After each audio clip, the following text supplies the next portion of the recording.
ازاي تخلي انثى برج الدلو تحبك وتتعلق بيك وما تستغناش عنك ابدا؟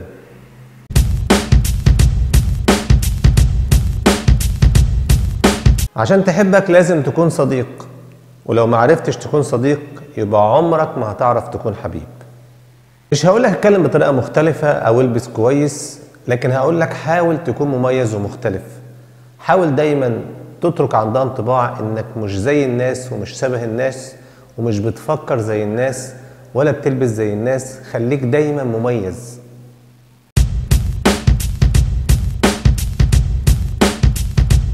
لما تكون عايزة تعمل حاجة ما تضغطش عليها، بس قول لها اعملي الحاجة وسيبها وهي بعد كده هتعملها. ليه؟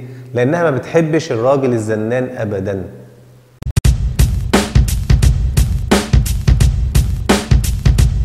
الحاجات الغريبة جدا انك لازم علشان تكسبها تصاحب صحابها الولاد وتبان في وسطهم طبعا انك متطلع ومتميز وليك رؤية وعندك تفكير. بالطريقة ديت هتقرب منها وتعرف تكسب قلبها.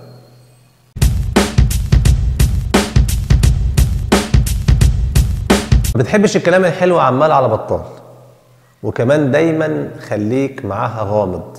ما تقولهاش دايما على كل حاجة وما تعرفهاش عنك دايما كل حاجة.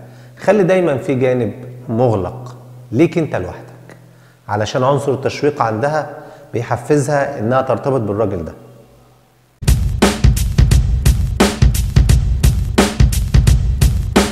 احرص دايما انك ما تكونش راجل تقليدي، خليك مفاجئ بالنسبة لها، كده هتتعلق بيك على طول.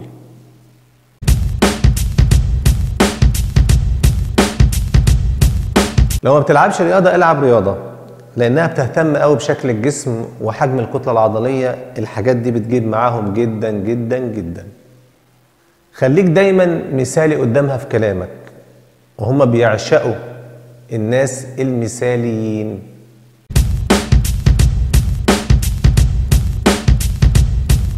ما تنساش تعمل لايك وسبسكرايب وتفعل الجرس وتشترك في القناة عشان يوصلك كل جديد. السلام عليكم ورحمة الله وبركاته.